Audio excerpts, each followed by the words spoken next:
Okay. Yes. All right. Let's put up the. So Dufka decided that last week we talked about I was my original intention was to discuss the interaction between the various excuse me, between the various edot that met in Italy at the time. But I think I thought we'd do something a little bit more fun because everything's so heavy all the time right now. What I want to talk about, last week we discussed the difficult circumstances under which Jews and Christians lived together um, from the 14th century on. So small communities, the kind of pressure that was the result of isolation, the ever present possibility of conversion, um, and so on. On the other hand, um, one of the striking things about this community, and it's one of the things that makes me feel a personal sense of. I mean, I was studying Italian Jewry for a very, very, very long time. And at a recent conference about the Venetian ghetto, I proposed the possibility of my becoming an honorary Italian Jew. But the one of the things which is striking about it is the similarity in some ways in terms of the cultural exchange between the two communities, and that's what I want to start looking at, which is probably one of the things that the community is most famous for. I want to start though with actually a more contemporary reference. A month after Rav Aaron Lichtenstein passed away, so that's like wow, it's already 8 years ago, right? Um, there was a shloshim at I think it was at the Jewish Center, and there were a number of different people who spoke. The Hespedim were collected actually in in this volume, and I want to read you one comment that was made by David Berger.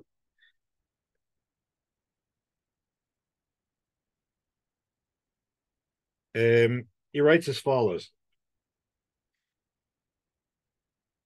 At a Gush dinner, where Rabbi Nati Helfgott, then a teacher, was the alumni honoree, Rav Lichtenstein said something that would not have been said by any great rabbi at any comparable event in Jewish history outside of possibly Renaissance Italy. Now, mind you, this is a Gush dinner. It's a closed, homogenous group. As Aquinas said, teaching is the ideal synthesis of the active and contemplative life, unquote. It's on page 111 if you want to check me. The point is that, I'm not going to discuss Rav Lichtenstein, but it's striking that, and he's right, that the only other place in Jewish history where a Rav would have gotten up in shul or at a closed religious event and quoted Thomas Aquinas is most likely Renaissance Italy.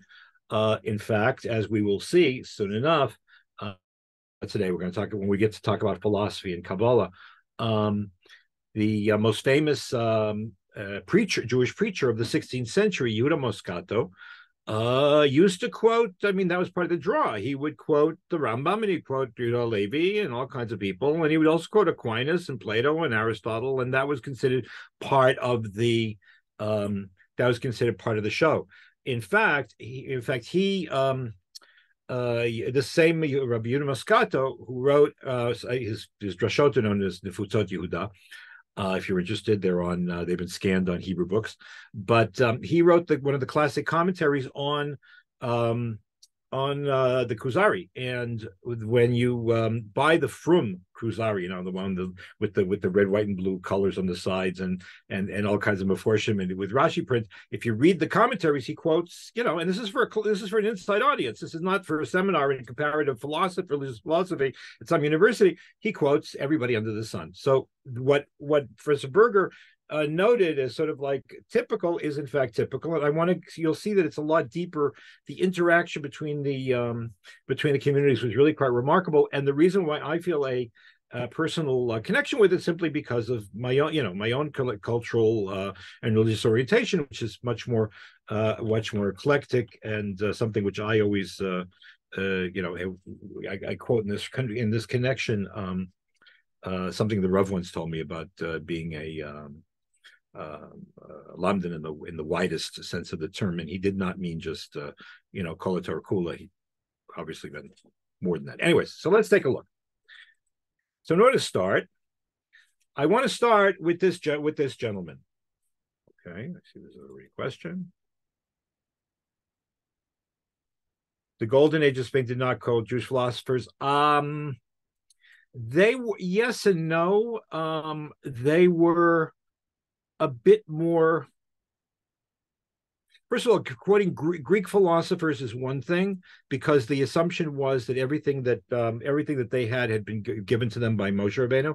There's an old legend that Plato studied with Moshe Rabbeinu. I mean, obviously chronologically doesn't work out at all, but there is this sort of sense that everything that they had, we had first.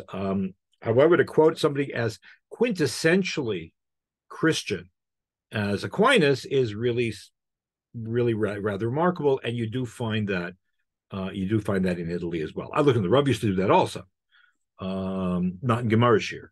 I remember that when that after the Rav died, that a bunch of the Rosh Yeshiva said, "I never heard the Rav talk philosophy in Shir," of course, because he was giving a Gemara Shir. The Rav was compartmentalized in that regard. I only heard him quote. I only once in 10 years that I hear him. He quoted the Moreh Nevuchim once in the course of a Gemara Shir, and it wasn't even in New York; it was in Boston. Get away with different things. Anyways, I want to start off with. Well, for that, I actually have to put this on. Where's the sound thing? Share sound. Okay. I want to start off with something which I actually tried the first lecture. It didn't work. I want to start with somebody named Salomone de' Rossi. Salomone Rossi came from a very famous native Italian community. Among the Roman Jews, especially, there were 4 families that claimed to have been descended from the original exilees that were brought by Titus after 70, after the Churban, after the destruction of the Second Temple. The 4 families are the de' Rossi family. In Hebrew, that's Min Ha'adumim. We'll talk about a cousin of his in a minute. There was the de Pomis family, Min Ha'tapuchim. There was the Delimansi family, Min Ha'anavim, with a vav, not with a bet. Although it's Italy and wine and stuff, but this one was the vav. The Min Ha'anavim, by the way, were the more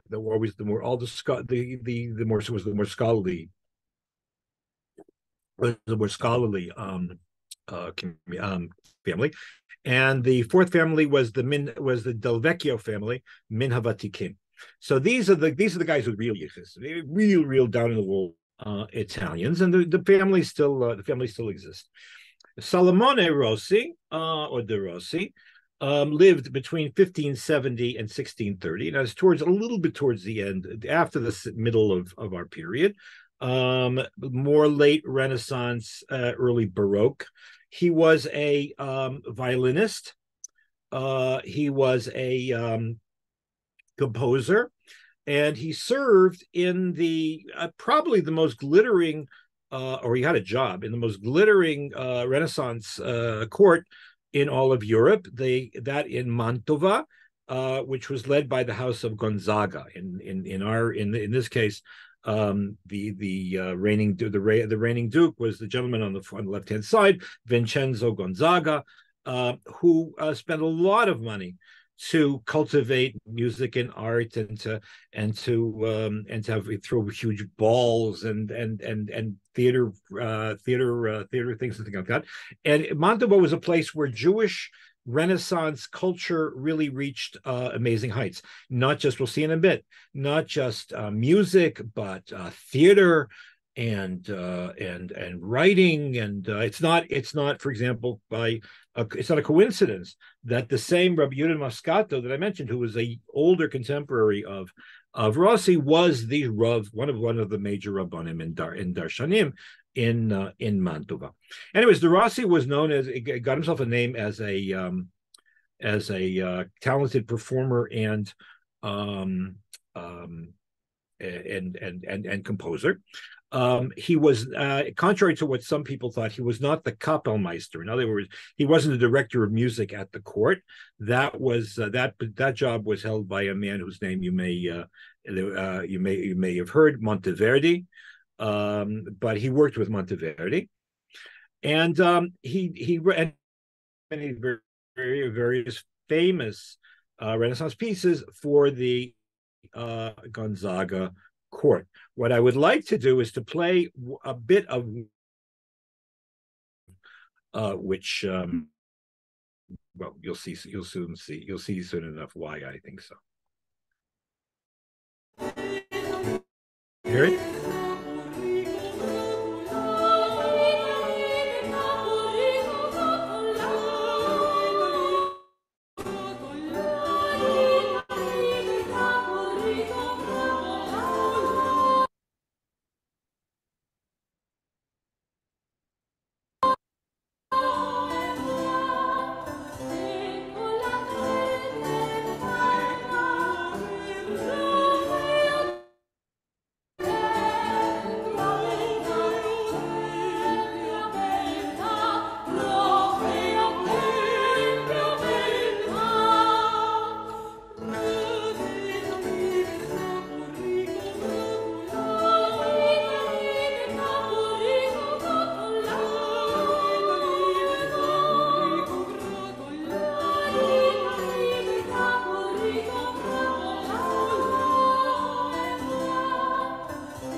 Okay, so this is a madrigal in multiple parts, men and women. It's typical, if you listen to, there's been a 16th century boom on Netflix and elsewhere where this kind of music gets played in the background, whether it was the Tudors from a number of years ago, the Spanish Princess. There have been two movies made about Mary Queen of Scots. There's always a dance scene, and this is the kind of music in the background. So this is straight. So Rossi is writing straight Italian era acceptable, popular music. Okay. Now, he's also not just Salomone Rossi, he's also Shlomo Min Ha'adumim. That's how he signed himself. He wrote a collection of music for the synagogue with which was called a Shirim Asher LeShlomo. It was performed apparently in the Central Synagogue in Mantova. Here's a picture of the shul. You can see the mechitza actually on the side, and above is the area either for the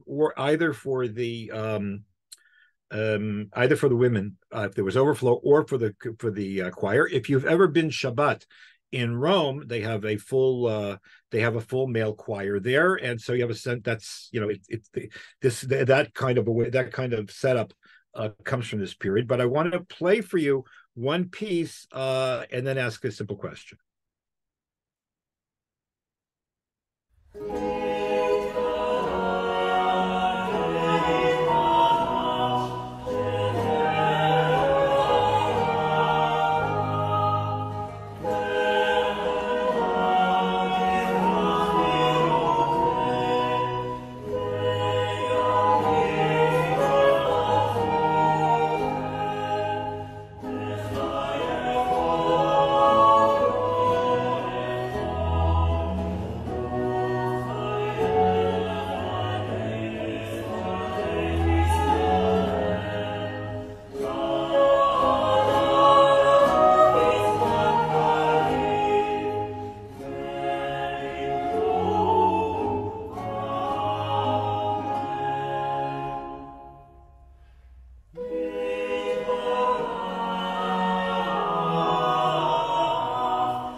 Okay, what piece was that? Anybody recognize the words? Sounded like Kaddish. It was Kaddish. Okay. It's the Kaddish leading into Musaf. Okay. Now, what's interesting about this performance? Sounded like church music. A, it sounds like church music. Number one. Number two. Okay, well, this wasn't played at the Daily Minyan. Let's put it that way. So this was played on Shabbos or Shabbat or Chag or Yom Kippur, whatever the case might be. Notice that there. Okay, so first of all, you notice that there are going to be that you have all four voices: bass, baritone, tenor, and what am I missing? Bass, tenor, whatever, all four. Um, what? Quran, I think is Right. Okay, so all right. So the word women, there were women in this performance, but there were not women in the choir, but they did use little kids. Okay, and little kids would grow out of the, as opposed to what they did in the Vienna's boys choir where they sang soprano forever. Boys would grow out of there and they get a little kid like me. I don't know, like the Miami boys choir. Okay, so but what more interestingly is there's one more thing there that seems a little bit odd.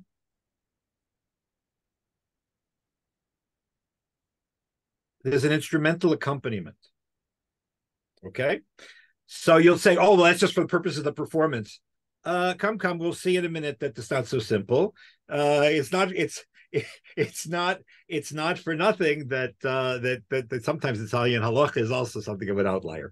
But we should start. But first of all, notice that stylistically, there's not all that much difference between the madrigal that he composed, that De Rossi composed for Vincenzo Gonzaga and this Kaddish. That's number one. Ironically, I mean, it's not true of everything, but ironically, they always say that Jewish music in a major key doesn't exist. It's interestingly, the madrigal is actually in more of a minor. It has more chromatic minors than the Kaddish, which is kind of striking. But that's just a happenstance. By the way, if you're interested in listening to De Rossi's work more broadly, a lot of it is on YouTube. I haven't checked Spotify, but I do know, I was really surprised, that if you do subscribe to Pandora, you can't get Pandora. You have to use whatever it's called, a VPN. But if you subscribe to Pandora, you can make yourself a Salomone Rossi, whatever is a music list and playlist, and they'll play not only De Rossi but other composers like him. All right. So, imagine one day Shlomo De Rossi, who works in the court, he comes in with his choir, and he was in charge of the music in the show, and they play this, and they sing this Kaddish. So what happens? So we know what happens. De Rossi had an older friend who is who's considered to be the quintessential Renaissance Italian Jew. Certainly one of the more colorful people the Jewish people ever produced, a man named Yehuda Aryeh Modena, or Leo Modena, who was a Rav, and who was a philosopher, and he was a polemicist, and he was a darshan, and he was a gambler, and he was a posek, and he did all kinds of stuff. And he walked around without a yarmulke. I mean, he's just a very interesting person. But De Rossi was friendly with him, and he sent him a shaila. He was Modena. I say he's a Modena mensch. Modena's family did not come from Modena. He came from Venice. His family was originally from Modena, but we'll talk about him a little bit later, and next week as well. Anyways, he was a dayan and a preacher in Venice. If you go to Venice and you visit the Ashkenaziti Scuola, the Ashkenazi shul, that was the shul in which he was the preacher, and he sent him a shaila.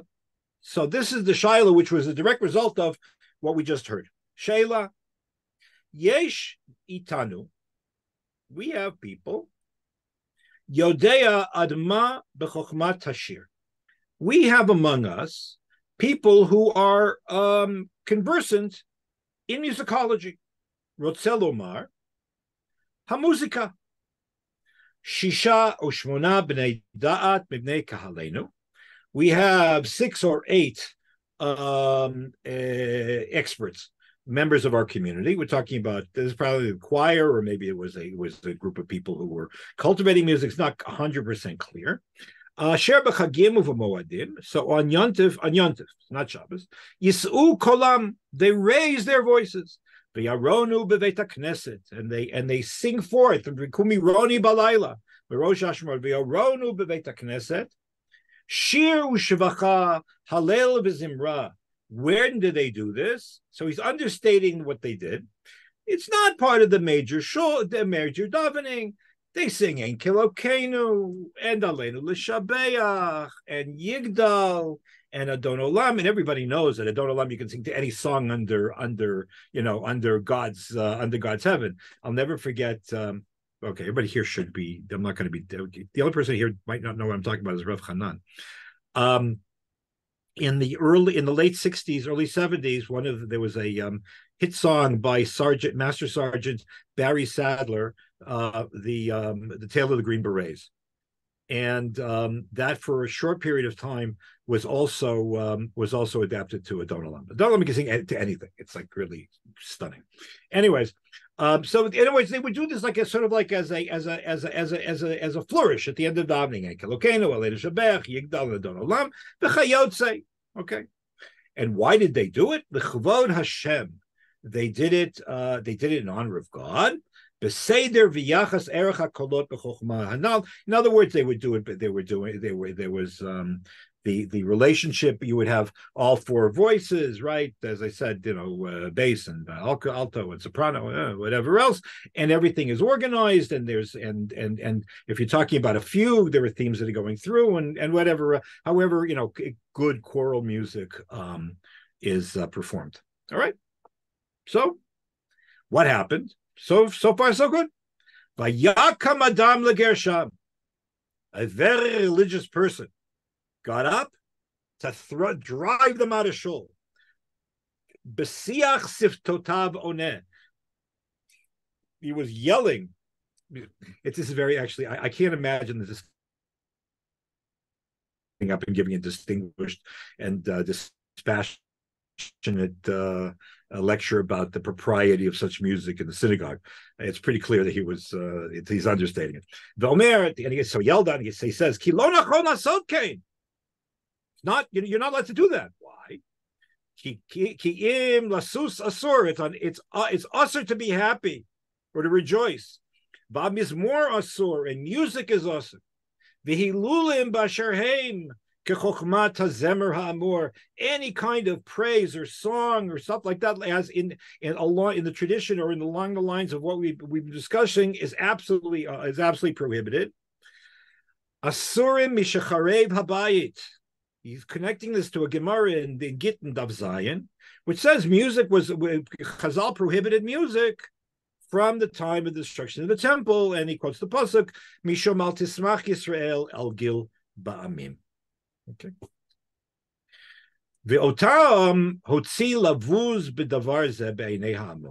So this guy represented not just himself, but a faction within the synagogue, maybe a majority, I don't know. He humiliated them.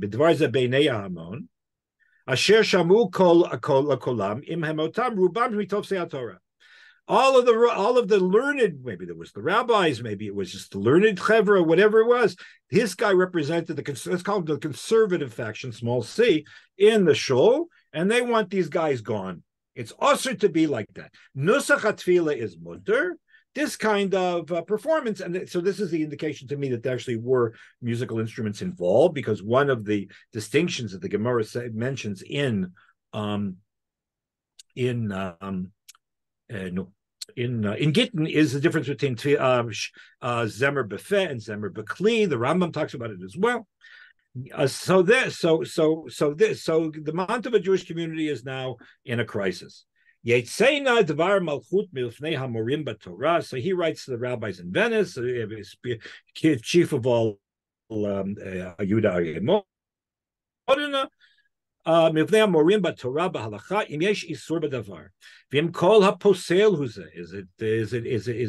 it inappropriate? O kol arev lemino lahalel ka. So So on the one situation in which, there were obviously people who supported this, and there were a strong reaction. Okay. The question is, so remember, it's a couple of questions we're going to have to address. The question number one is, so what was the rationale for having it? And what was the rationale against having it? Against having it, we saw partly as it's a halachic issue. What is that sort of detailed or focused prohibition against certain types of music because of the Churban? Or is it a reaction, as was mentioned before, because it sounds goyish? Now, I'm sorry, I did not prepare that. It didn't occur to me until just a second to do this. But the question of integrating non-Jewish music into the synagogue is not new here. Okay, so first of all, in the 12th century, there were two famous converts whose names were Ovadia. One was apparently named Abdullah something or other, and he converted to Judaism and lived in Yerushalayim and corresponded with the Rambam. He's the one he's famous because his correspondence with him elicited from the Rambam's famous responsum, in which he declares Islam to be totally monotheistic. And then there was another one whose name was Johannes of Oppido. Johannes of Oppido was from southern Italy, apparently a priest who converted to Judaism and then immediately ran to the Muslim world because, if a priest converts to Judaism and stays a Christian world, his life's not worth a farthing. And he, among other things, as a Christian, he was a composer of plain chant, Gregorian plain chant, the kind of stuff that the monks sing. And he actually wrote a significant number of works for the synagogue in Gregorian plain chant. They are on, you can get there's an entire website. I don't know what the book is. There's an entire website devoted to him, Johannes of Oppido, Oppido. And he apparently had no problem getting this music performed. Maybe because in the Muslim world it didn't sound goyish. Maybe, I don't know why, but it didn't. It wasn't. In other words, the issue was not a new one. And in fact, those of you who may know the name, good, I'm having a senior moment. Quick. Velvel Pasternak, the famous Jewish musicologist. He documented the extensive influence of non-Jewish music on Jewish music. You only have to find yourself on a Shabbos morning in a Lubavitcher Schultz at 10 o'clock in the morning or 10:30, and you hear them singing. They're singing Adaris Ve'amuna to the Marseillaise. So you realize that this happens. So the question is: is this a narrow question that came up, and what does it tell us about the interaction and the attitude of Italian Jews towards the outside world? So there's a lot to unpack here. But before I come back to it, before I order it, I want to try to map out what else we know about what was going on in the 15th, 16th, 17th century in terms of interaction between high Renaissance and Baroque society in Italy and Jewish society in Italy. Okay, so number one, I'm sorry I didn't translate everything here. Number one, from the 15th century on, there is a very, very, very intensive interaction and interplay between the leading Italian Christian humanists and leading Jewish intellectuals. So let me define humanism for a minute, and then it'll make things a little clearer. The Italian Renaissance really kicks off in the first half of the 14th century with the work of a person whose name is Giovanni Petrarca, or otherwise known as Petrarch. Petrarch, among other things, he was a churchman. He lived in southern France. At the time, the papacy was in Avignon. Some of you might have traveled through southern France and gone to see the papal palaces there. It's actually one of the oldest existing mikvahs in Europe. Is also there in Avignon. Not part of the papal palaces, separate. And Petrarch was a close student and admirer of Cicero and of Latin literature. And I'm doing this very, very quickly, obviously. And he was very, very distressed by the fact that the type of Latin, the quality of the Latin, and the quality of the literature that was penned in his day was eons inferior to the kinds of things that came from the pen of Cicero and the great writers of Latin antiquity. You're talking about Virgil, you're talking about Livy, you're talking about Martial or whoever, Ovid, whoever else you want. Okay, so he took it upon himself to try to basically, as the Rav Ovadia might say, lahachzir atara liyoshna. He was the one who really first popularized the idea that something had gone wrong, that from the glory days of Roman and Greek classical culture, the Western culture had gone into a tailspin, had become terribly deteriorated, and there was this sort of like barbaric Gothic downturn. And what he aims to do is to, even though in a Christian mode, to restore Western civilization to what it had been during the time of the Greeks and the Romans. He was the one who first really made a big deal of the fact that anything that happened from, say, the time of the fall of Rome in 476 until his day was a middle age, a medium aetas, which was sort of a dark age because he wants to get back to the light. Okay, so number one, built into his sort of curriculum for improving Western culture and civilization was adoration of the past, restoration of the past, which meant that he liked Roman architecture and Roman history and Greek this and Greek that, and so on. He was going to restore it to restore Europe, but as I said, in a Christian. The older it is, the better it is. Then with him, the older it was, the better it was. That morphed into among his spiritual heirs. I mean, I'm going to assume that Petrarch was an heir l'chagoy, and therefore he didn't have children because he was a churchman. But that in the hands of his spiritual heirs, that developed into this huge movement of humanism, meaning what makes man the most human, it makes him unique. That's, by the way, the liberal arts comes from there. What is it that makes and should cultivate to be considered the most humane and the most human, and that generally had what to do with not just with science, but more with speech and rhetoric and personal comportment and ethics and all kinds of things like that. But it became a general reverence for the ancients and everything ancient. It didn't take long for somebody to recognize the fact that there's another ancient people floating around who have preserved their ancient language. The works which it produced are only known to the Christians through translation. And obviously, I'm talking about the Jews. So at the same time, that kind of that orientation led to the cultivation of what became known as Christian Hebraism. Learned Christians sought out learned Jews to learn Hebrew. Okay, we have three of the most prominent of these people on the page here. The first two on the one hand is Marsilio Ficino. The second in the middle is Count Giovanni Pico della Mirandola, and a little bit older was Cardinal Egidio de Viterbo.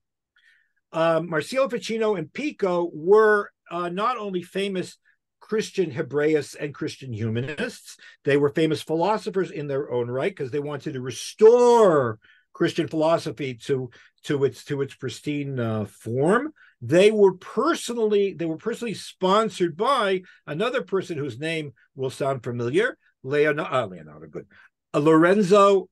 de' Medici, Lorenzo il Magnifico de' Medici. They basically ran an institution that Lorenzo founded outside of Florence called the Accademia, the Academy, which was modeled on, or was supposed to be a continuation of Plato's Academy in Athens. But they took as they hired, or they invited prominent Jewish scholars to teach them Hebrew, not just Hebrew to study Bible, but also they were very much into one of the things that characterized Christian humanism was also a desire to find secret lore, the secret lore of the ages. So that's one of the things that the Renaissance is well known for, is also magic. So the secret esoteric lore of the people. So one of the things which both of them were really heavily into was Kabbalah.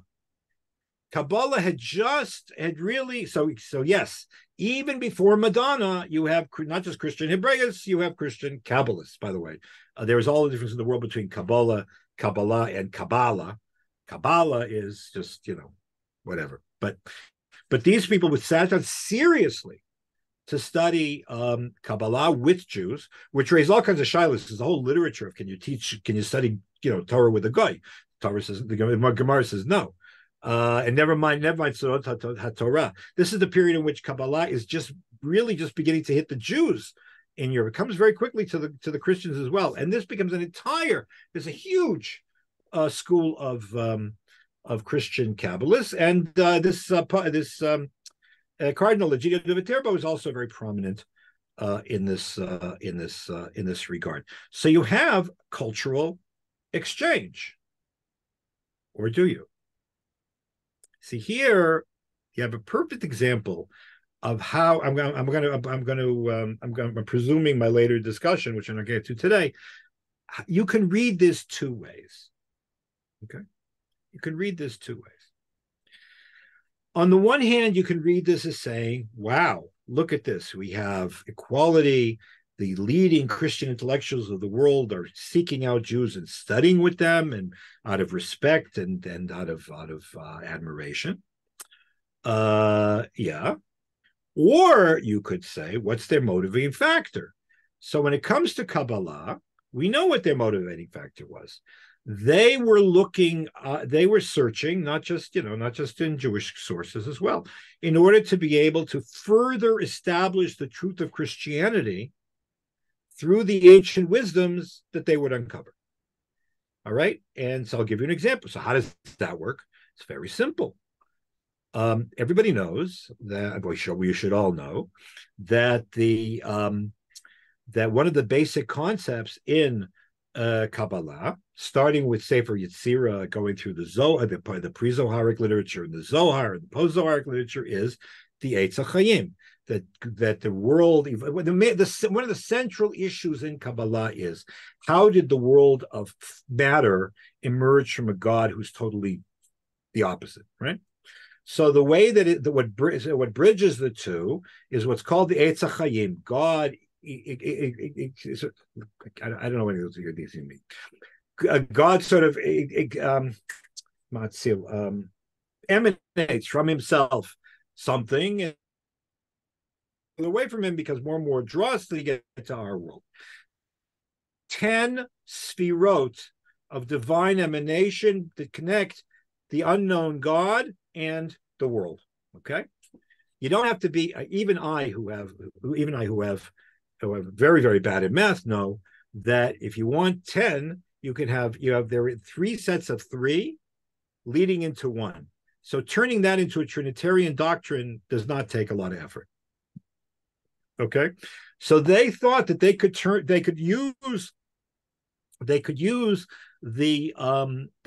Kabbalah to bolster, on the one hand, to bolster their own faith and prove there was no other truth except for Christian truth, and also on missionary terms. On the other hand, there were genuine friendships and relationships that were made between the two. So it's very, whatever. On the end, from the Jews' point of view, they're not learning Christianity, but it is also true that there is an implicit deference. I don't know the word. There is an implicit deference on the part of Christianity and Christians towards Judaism in this dynamic, because there is this feeling that what the Jews have is authentic because it's older. And they're coming to us to find the truth. All right, they don't understand anything. Good. But they're coming to us, which is a very big upgrade in the attitude of the sort of the power relationships that Jews felt throughout the years in Christian Europe. So it's a very big mix. By the way, on one occasion, this assumption that Kabbalah actually is a Christian document or supports Christian dogma was enlisted for positive Jewish purposes.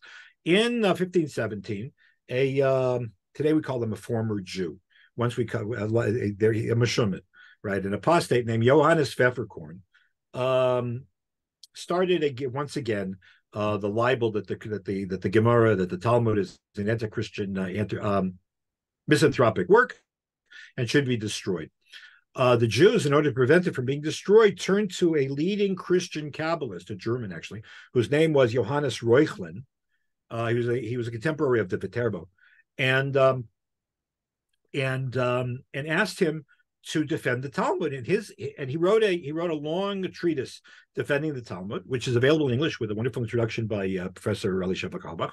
And one of his major arguments is, how can you can't destroy the Talmud, because the Jews called the Talmud Kabbalah, and we know it's Christianity. So therefore, we're shooting ourselves in the head if you hurt the Talmud. Now, this is like, I don't know if he meant what he said or whatever, because what happens over here is why the word Kabbalah in Hebrew means tradition. Usually means Torah Shabbal Peh. That's what Sefer Kabbalah V'Bin Daud means. When the Rambam says Lamadnu B'Pia Kabbalah, he doesn't mean he's looking at the Zohar. He means we learn by oral tradition.